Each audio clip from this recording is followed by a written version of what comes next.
The United States seeks to boost electric vehicle sales while imposing limits on tax credits to encourage the manufacture of more electric vehicle components domestically.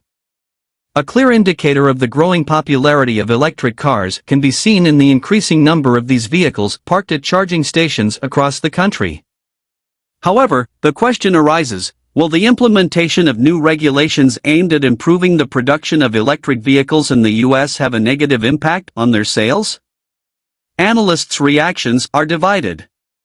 Initially, on April 17, the full $7,500 tax credit was only available for 10 of the 90-plus EV references due to regulations implemented by the Biden administration. This means that only a small portion of the available electric vehicles benefit from the tax credit. In a recent push for cleaner transportation, the Biden administration has laid out a bold plan, demand tougher regulations on vehicle pollution and target a 67% sales rate of electric cars and light trucks by 2032.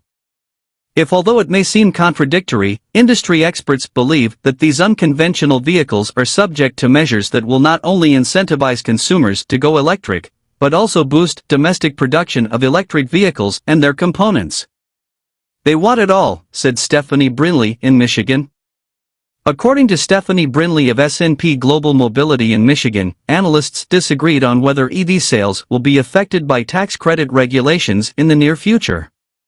An increase in manufacturing will make more vehicles eligible for tax credits, and achieving net zero emissions by 2050 is a priority for the Biden administration, and electric vehicles will play a crucial role in this. The consensus among scientists is that human activity is responsible for the release of greenhouse gases into the atmosphere, and these gases are driving climate change.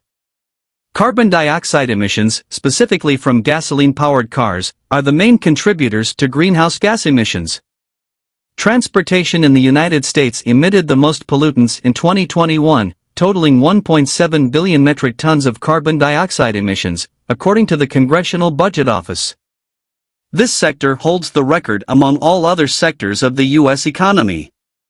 When Joe Biden was vice president, President Barack Obama implemented a policy in 2009 that allowed a $7,500 tax credit for people who bought new electric vehicles. This policy only allowed a maximum of 200,000 vehicles per automaker. However, in August, Biden signed the Inflation Reduction Act, which included a $7,500 tax credit for electric vehicles with no limitations on the number of credits available. However, this new law specified that electric vehicles manufactured outside of North America would not qualify for the full $7,500 credit.